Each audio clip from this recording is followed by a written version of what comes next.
اور اس کو سمجھ آئے کہ کیسے لایا گیا، کیسے ایئرپورٹ پہ انگوٹھا لگوایا گیا. کبھی ایسا بھی ہوا ہے کہ انگوٹھے والے چل کے ایئرپورٹ پہ آ جائیں کہ آپ کا بایو میٹرک کرنا ہے، آپ جناب علی آپ کے پاؤں میں مہندی لگی ہوئی ہے، آپ کو بایو میٹرک آفس نہ جانا پڑے، آپ کے جو پاؤں میں چھنچھنے ہیں اور جو گھنگرو پہنائے گئے ہوئے ہیں وہ وہاں تک جائیں گے تو بدمزگی پیدا ہوگی. آپ کا یہیں بایو میٹرک کر لیتے ہیں. کیسز کی تفصیلات جمع نہیں ہوئی اور کیس جو ہے وہ 8 دن آگے کر دیا گیا ہے. صرف راولپنڈی کے اندر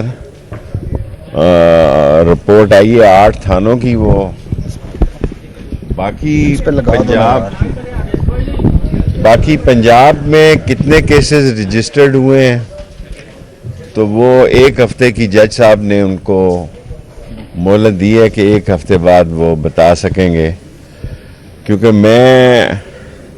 میرا خیال ہے کہ عجیب اتفاق ہے، 12 اپریل سے لے کے 12 مئی تک اگر کسی بندے نے میری کہیں شکل دیکھی ہو، کیونکہ پہلے تو میں کرگستان تھا، اس کے بعد باکو، تو مجھے بتایا کہ میں یہاں تھا جی، کسی کیمرے میں، کسی ویڈیو میں، کسی تقریر میں، کسی تصویر میں. لیکن اب ہاتھی کے پاؤں میں سب کا پاؤں ہے. سو میرا خیال ہے کہ یہ سارے کیسز میرے چلے کے دوران ہی یکمشت ہی ایک ہی قسط میں سارے پاکستان میں پھیلائے ہیں.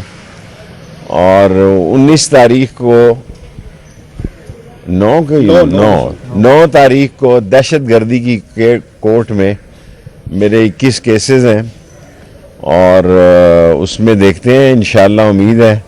لیکن اب اصل مسئلہ یہ ہے کہ میرے پاس اتنے بیل جمع کرانے والے لوگ نہیں ہیں. اور جب یہ بھی جمع ہو گئے سارے اور وہ بھی جمع ہو گئے، کیونکہ پھر جو بیل دیتا ہے اس کو بھی لوگ تنگ کرتے ہیں.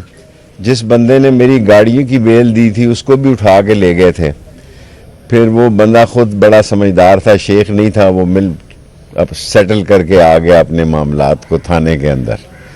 سو یہ حالات ہیں، دیکھیں اب اللہ کو کیا منظور ہے. آج کی تو یہی پرابلم. شیخ صاحب، ایک تو گزشتہ روز ریلیف نظر آئے ہیں، وہاں پہ نواز شریف کو مقدمات سے بری کیا گیا. انہیں ریلیف ہی ریلیف ہے، ان کو لمبا ریلیف ہے، کیونکہ وہ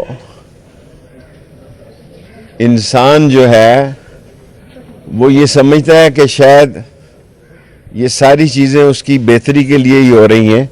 لیکن عوام کے اندر ان کا احترام اور عوام کے اندر ان کی مقبولیت میں روز بروز فرق پڑ رہا ہے. جو شخص لوگوں کو بے وقوف سمجھ رہا ہے وہ خود بہت بڑا بے وقوف ہے. اور لوگ جو ہیں وہ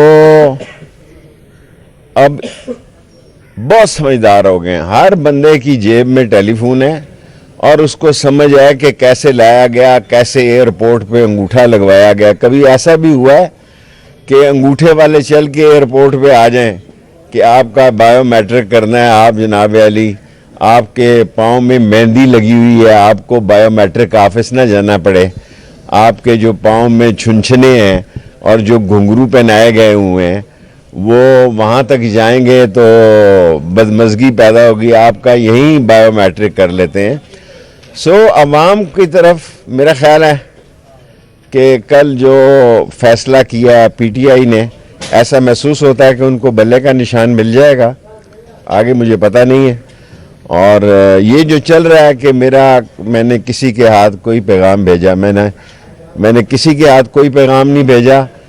ساری زندگی میں نے انہی 3 حلقوں میں سیاست کی ہے. حلقے بدلتے رہے، 58 سے شروع ہوئے ہیں، پھر 60، 61، 62، اب 54، 55، 56.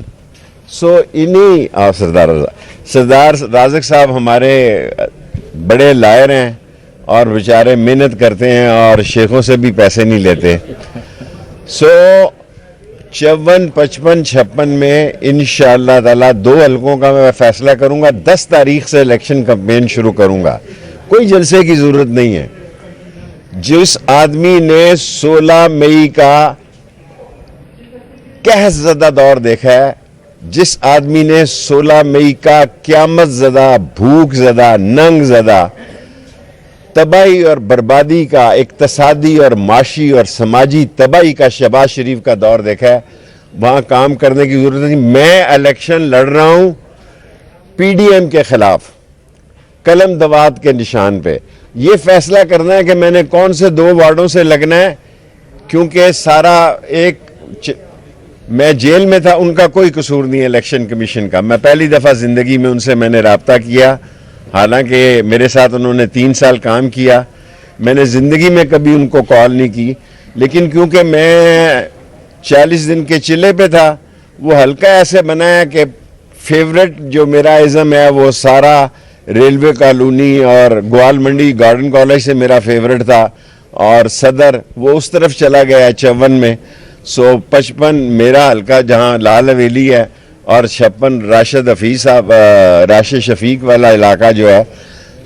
ان تینوں میں سے میں انشاءاللہ تعالی 10 تاریخ کو فیصلہ کروں. یہ میں کل سوچتا رہا کہ 10 دسمبر کو ہوں یا 10 جنوری کو ہوں، دونوں میں گنجائش رکھ. دیکھیں ان کا تو خیال تھا مجھے لال حویلی سے اٹھا کے باہر پھینک دیں، گندے نالے میں پھینک دیں، لیکن اللہ جب عزت دینے پہ آتا ہے، اللہ، میرا ایمان ہے کہ فیصلے آسمانوں پہ ہوتے ہیں. اللہ نے میرا اندر سے دل گواہی دیتا ہے کہ یہ دونوں حلقے قلم دوات کے اور شیخ رشید جیتے گا.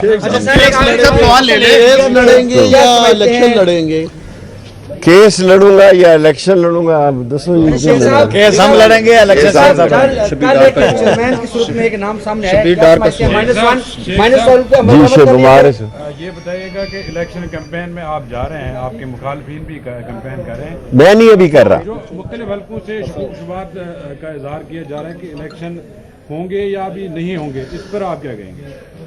آپ میرے کشمیری خونی بھائی ہیں، آپ کا خیال ہے کہ ایک فائق عیزہ صاحب نے کہا کہ 8 فروری تاریخ ہے، اب ایک چلے کے بعد آپ مجھ سے دوسرا چلہ کٹوانا چاہتے ہیں، تیسرا، چوتھا، تیسرا، 3 تو کاٹ. اصل چلہ تو یہ تھا نا جو 40 دن کا لگا، پہلے تو ویسے ہی ہلکی پھلکی موسیقی تھی. 35 کلو میرا وزن کم ہو گیا، یہ میں کالجوں کے کپڑے پہن رہا ہوں. اس ملک میں پہلا سیاستدان ہوں جو 35 سال پرانے کپڑے بھی اس کو پورے آ گئے. شیخ صاحب آپ ہمیشہ عوام کی بات کرتے ہیں، عوام میں ہو، عوام سے باہر ہو، عوام کا جو حال، عوام کو پتہ ہے، عوام ان کو بک کر دے گی. عوام جب ووٹ ڈالنے جائے گی، عوام نے اپنا فیصلہ پولنگ سٹیشن پر جا کے بتانا ہے. اس نے دل میں چھپا کے رکھا ہوا ہے، اور یہ بڑا خوفناک پہلو ہے کہ یا ان کو غش پڑیں گے، ان کے ہوش اڑ جائیں گے، اور یہ دیکھتے رہ جائیں گے کہ عوام نے کیا فیصلہ کیا.